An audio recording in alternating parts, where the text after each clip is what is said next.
Hi, good morning. Welcome to Scrubs and Stethoscopes, the Nursing Handbook podcast. I'm your host, Katherine Watson, and as always, my co-host, Ashley Roberts. And we want to welcome you to the Scrubs and Stethoscopes, where we embark on the journey of nursing, whether you're new to nursing, going to school, or you're already at the bedside or deciding to advance your career. So today, weekly podcast ideas is that committees. We talked about how does it advance with your career and everything else. And we're actually going to be sharing with you our CVs and resumes on this. There is a difference and it is a good booster for you. So going into it, so the introduction is, so Ashley, can you share your first experience with joining a committee with the healthcare setting that you were in? Yeah, so my first job in the hospital was on night shift, and I really wanted to be on a committee and found it incredibly difficult to find a committee that was suitable for a night shift schedule. So I actually wasn't on one while I was on the night shift. Thankfully, the night shift didn't last too long for me. Within about 10 months, I was on through to 11, and I joined my first committee, which was the Nursing Informatics Council. And I really loved it. And that actually opened the door to a couple other councils that are committees that I was a part of. So it was a great opportunity that I feel like brought me a lot of additional opportunities. Good. So how did you feel as like a new nurse? Were you nervous going into it? Because I know I personally was. Yeah. Like the nursing manager came up to me one day and it said, "Hey, can you come talk to me?" And I was like, "Yeah, am I in trouble?" And they're like, "No, no, no." They're like, "We just want to honor you and say that like we've been watching and we feel that you would be a good fit for this committee." So if your nurse manager or someone comes up to you and tells you to say, "I think you'd be a good fit for this," my advice is take the opportunity. If it doesn't work out for you, you can always back out. It's one of those things. So the different committees that I was part of is I was part of the pain management resource. I was part of the Meditech rebuilt, and a lot of nurses out there might know Meditech, Epic, but we worked with Meditech. I was on the IV resource team. And then the last one I was on was the Joint Commission Readiness, where I do legal nursing. And I was an advocate for patient safety. So they asked me to come along and I've learned a lot about JACO. So if you want to learn more, leave your comments and everything else. And also meant to say is that if you enjoy this podcast with us, give us a thumbs up. If you don't like us, give us a thumbs down. And don't forget to subscribe and leave your comments below. So what are some of the benefits? So in your view, what was the most significant benefit of the committee that you were involved with as a new nurse? I think especially as a new nurse, the thing I enjoyed the most about it was being a team with these other nurses. In my case, it was all women. It's not always that way, but it was a great group of women. Most of them had been a nurse a lot longer than me. So I just felt like I gained so much knowledge in not only nursing informatics, but nursing in general by being a part of this group with all these very talented nurses. It also was great because I learned a lot more about why we document the way we do and how to improve that. So that was one of the things I enjoyed the most. I've never been a big technology person, so I didn't know how much I was going to love being a part of this committee, but it was so interesting. I actually kind of miss it now that I'm not at the hospital anymore. Um, I also learned how much the Nursing Informatics Council was respected throughout the hospital, especially with the administration. And because I was on that committee, it opened the door to being on the Medication Safety Committee and the Alarms Committee, which are two other great committees I joined after already getting to be a part of the Informatics Council. And part of that was, as a whole, the informatics team was requested at medication safety because we felt like not only is there, your 3 checks and all of those things that go into medication safety, it's also how we document and how does Meditech or whatever system you're using help protect you so you can administer meds safely. So we were able to go into that committee looking at it from the nursing perspective and the informatics perspective. And it was very interesting and very useful to me as a nurse. Alarm What committee. committees were you part of? So I did the Nursing Informatics Council, alarm committee, medication safety, and I was also part of the IV resource team. Nice. When So, you say 3 checks about the medications, is that different from the 5 rights that we learn in school? so doing your 5 rights 3 times. So that Ah, as as you check your order, as you're pulling your meds, and before you give your meds. So I feel like, some people rely a little too heavily on the computer to help you guide through that. You always still have to do your 3 checks, but the computer's there to kind of help you. If you go to scan a medication and it's not on their profile because you didn't catch it in your 3 checks, the computer's gonna be like, what are you doing? This one's not on this. It's not on the MAR here, or you're giving this one 2 hours too early. Nope. yeah. So looking at medication safety in terms of informatics as well. Yes, I always teach that with my nursing students. I say that you do your 3 checks. So you have your 5 rights. I always ask when we go into medication, what is your 5 rights? So there's actually 10 of them, but we want the main 5 ones. You got the right patient, the right drug, the right route, the right time, and the right dosage.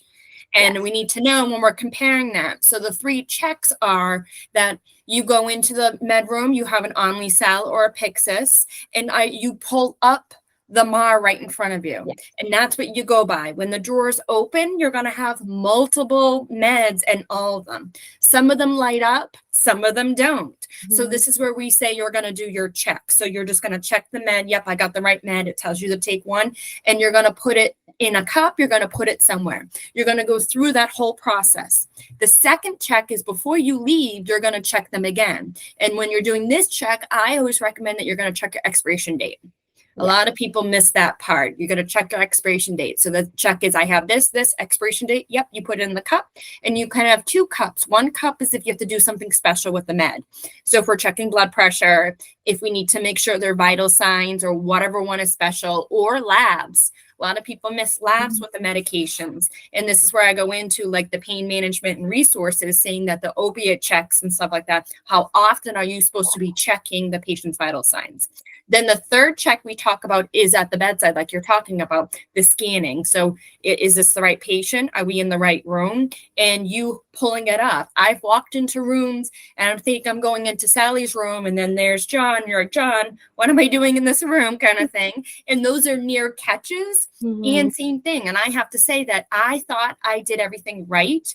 And then when I got in the room and I would scan, I'd be like, thank God, because I can remember the day when things were on paper.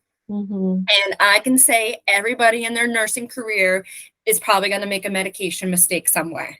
It's inedible. It's the difference between catching yourself and not catching yourself. Like Yeah. I had a patient who I gave a medication. This is when we're on paper, and the medication was midodrine, which helps with blood pressure. So it wasn't a medication that is going to affect like their low blood pressure, heart rate, or whatever, but it's because they were on dialysis, and it was supposed to be on dialysis days. So back then it's like really double checking. But Yeah. with the computer, it helps you to know when you're scanning and everything else. So Yeah. yeah, being on these committees, the benefits and the impact of it is just the learning opportunities. And then, like you said, being more respected and looked at, like, oh, you're on the committee. You'll find that a lot of nurses will Mhm. start coming to you and asking the questions, Yeah. whatever you're on. So as we talked about, we're both on the IV resource team when we were working at the bedside. And a lot of things is learning about IVs, how to put them in and stuff. So one of my big recommendations that I've learned is that look at the colors. The colors are coordinated with the gauges. And the higher the number, the smaller they are, where it's the opposite for like Foley's or something else. And a lot of people get confused. So as you're doing your head to toe assessment or going into the room, look at the colors and then start writing down the colors, and then you'll learn how each one is different. So it's a gauge 22. So I always think about football and I'm like, blue 22. Yeah. So like overcoming challenges, and like it's a daunting thing of getting asked to be on a committee, but you don't always have to speak.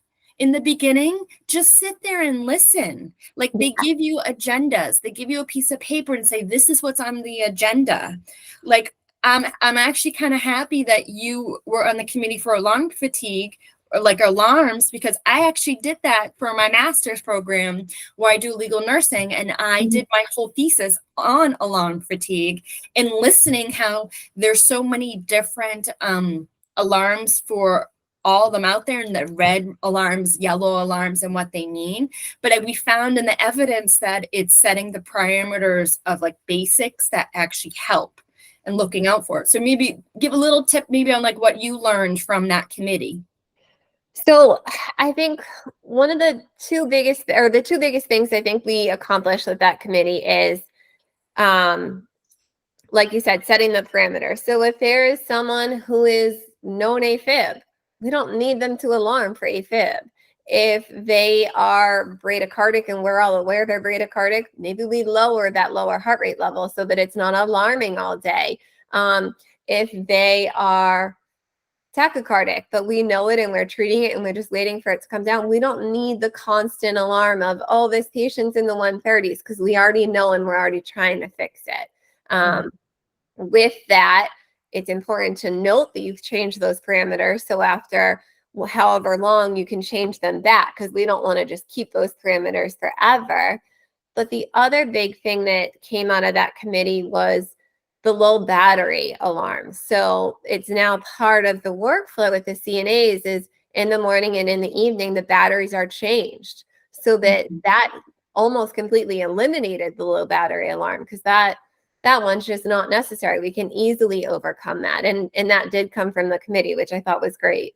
Yeah, I agree. It's funny. It's if you ever worked at the bedside with telemetry, once the battery goes dead, you have to reset the whole thing sometimes. Mhm. It's annoying, especially if like you find that you have low alarm or low battery, and then the thing's in the drawer. The telebox is not even on the patient, and then you're trying to shut it off and do this thing, and you Yeah. have to put the batteries in to reset it to turn it on to then put it on standby.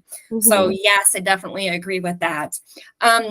So with these committees, we have found that it can be on your resume or your CV. Mhm. So resume is just a short, concise resume. So it's usually 2 pages, and it's more for like employment. Like an employee wants you to put the resume together. It just kind of gives direct your history of jobs, Yeah. education, and then I have put my committees on it, and we're actually going to share with you because mine is a little different than Ashley's because I do legal nursing. So I work with lawyers for a deviation of standard of care, and I have to prove that I'm an expert.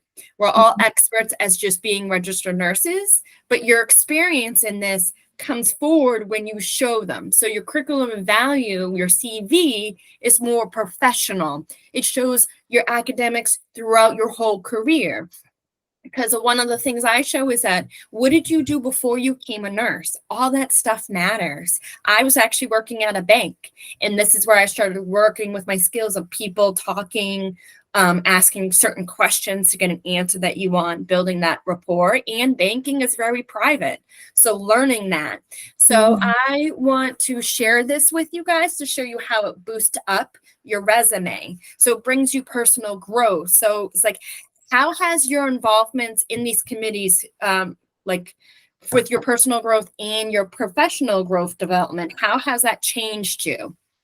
So right now I'm in a organization that doesn't have the opportunity for very many committees. There's no nursing informatics council there. They have it for the doctors, but not for the nurses. However, I take those skills of what I learned with the NIC and the experience that I gained there, and I can still apply that. And because I have that experience, I'm respected where I am now. And we use Epic where I am working now. And I might say, we have this smart set here and it's so great to document this and this, but when I go to do this, I need something else in there. Or I find myself consistently adding this to my documentation. Can we standardize this?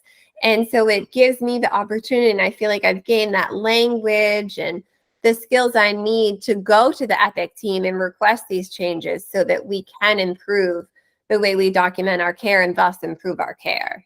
Yes. I have found, so we switched over. So we were on the Meditech rebuild system, Mhm. and there's different levels of Meditech. Back in the day, it used to be a lot of F controls, F9 for lookup, F12. And I have to tell you today, it still actually works. I find myself hitting F12 to file instead of clicking save because everybody's used to using a mouse and everything else. So yes, but we started finding that after certain times on the MAR, it kind of pops up in front of you and it changes colors. And if it gets stuck, what does NIC stand for? Nursing Informatics Council. Okay, because I know some people might be confused with that. Where they're like, Nick, like you're talking about the NICU, and they're like, nope, it's just acronyms that we kind of use for different stuff. So if you guys have any questions about anything we talk about, leave it in the comments. So I'm going to try to share my screen now to kind of go over my CV versus Ashley's resume. So bear with me while I do this.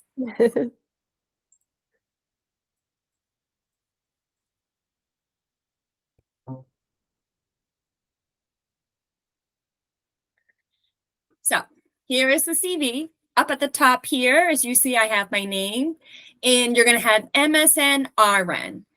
The difference that everybody kind of misses, I found, is you should put your BSN or whatever you have first, and then your RN.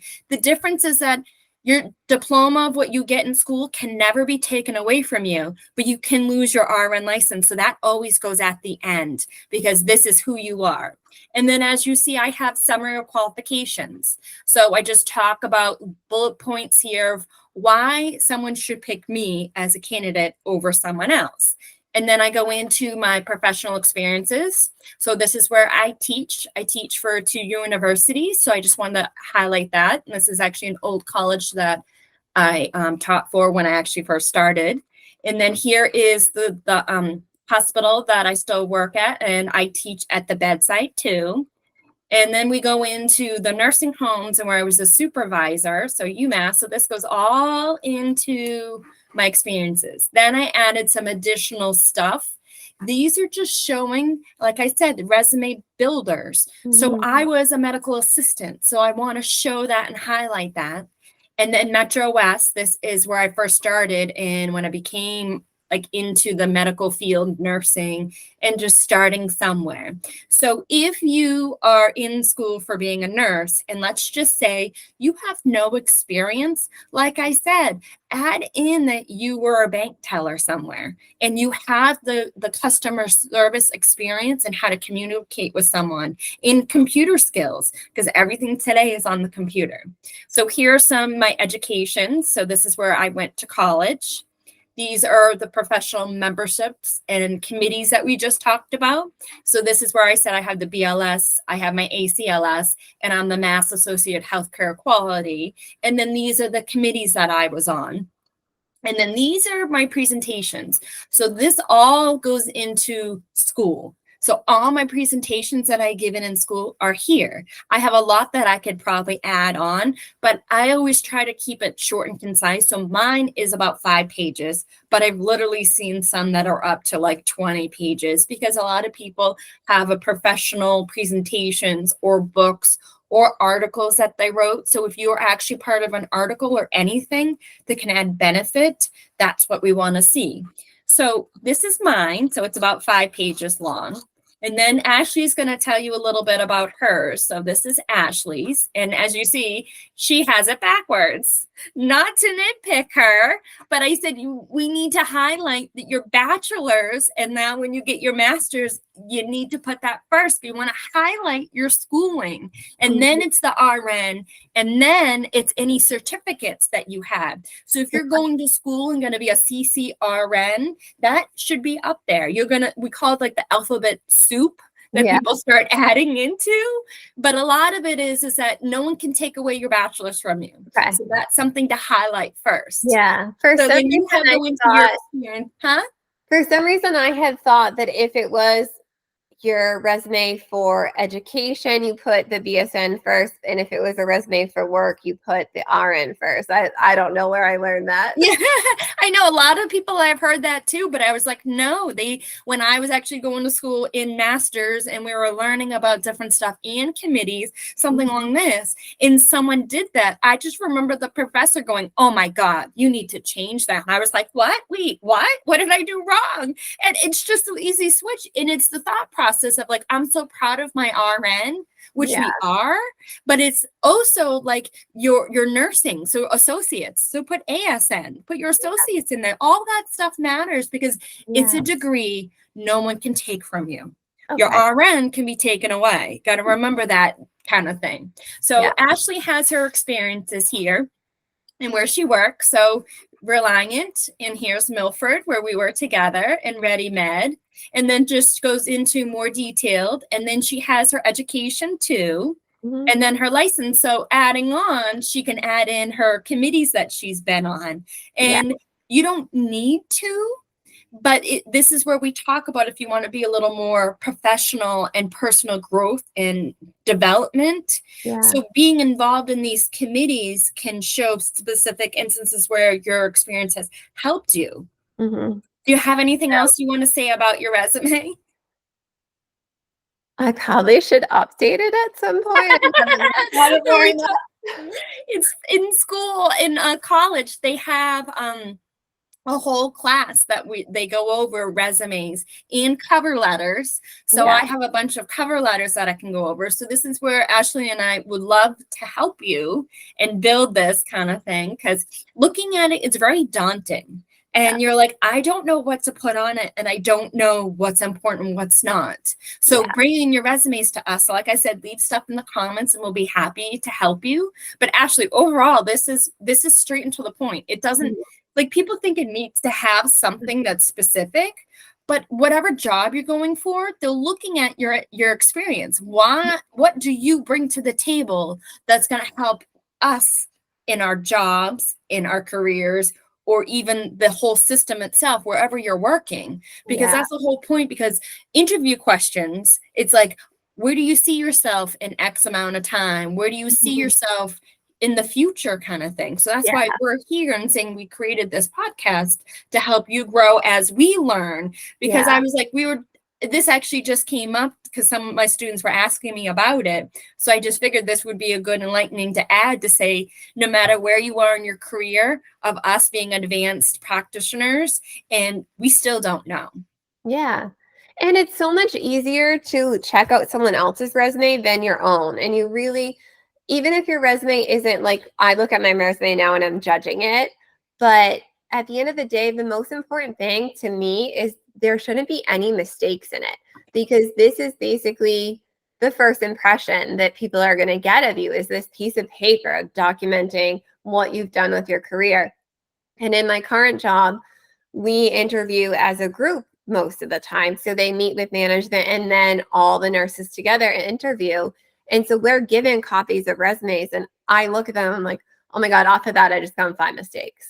And there shouldn't be those kind of mistakes there, because you should have someone else look at it for you. That's a good point. It's funny how I'm happy that you brought that up, because it is so true. I didn't even think about that. That's a really good point about like grammar. It does make such a difference. Yeah. And then just rereading, like if you write an email, so you're writing about something, and just rereading it to yourself, because I find myself, I'm thinking too fast and I'll be typing, and then I'll look and I'll reread and I go, what the hell did I just write? I totally missed this word. Even though I said it in my mind, I did not type it out. So that is good information to have.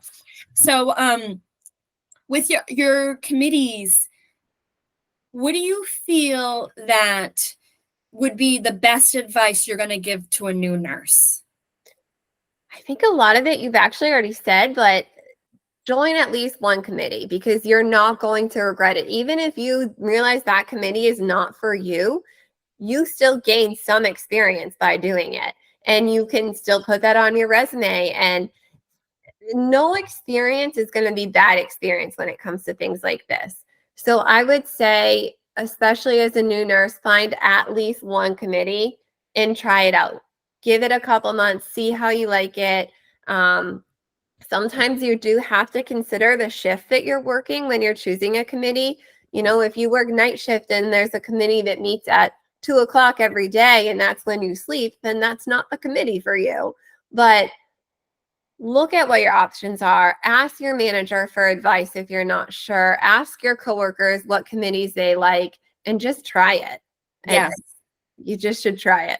Yeah, that is great advice. That's exactly what I was gonna say too. It's just like just try one to start, like we said in the beginning, and you can't go wrong, because if it doesn't work out, then you just say, I'm sorry, this doesn't work with my schedule, and it's okay to say no. That's one of the biggest things that we talk about with the life work balance. That is that it's like your life is your life and work is work, and you have to separate the two. So never feel pressure to do something, but always keep your options open, because it's not all just about work, work, work, because we talk about the theories that we learn in school.